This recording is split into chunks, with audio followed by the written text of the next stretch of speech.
દોસ્તો, હું ડાયટિશિયન દર્દી. આપણે આ વિડીયોમાં એન્ટીઓક્સિડન્ટ્સના પ્રકાર અને તે તમને કયા ફૂડમાંથી મળે છે તે વિશે જાણીએ.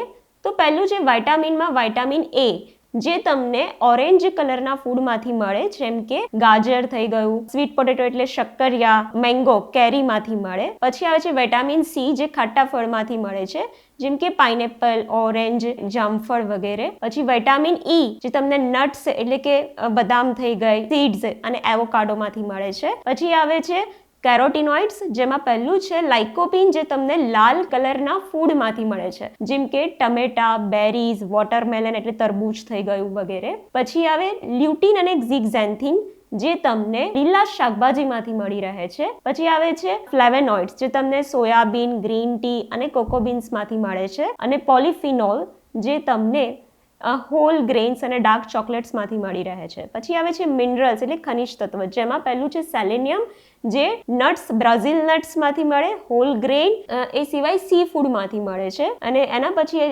લાસ્ટ જે છે એ છે ઝિંક અને કોપર, જે તમને હોલ ગ્રેન, સી ફૂડ અને ડેરી પ્રોડક્ટ્સમાંથી મળી રહે છે. Thank you.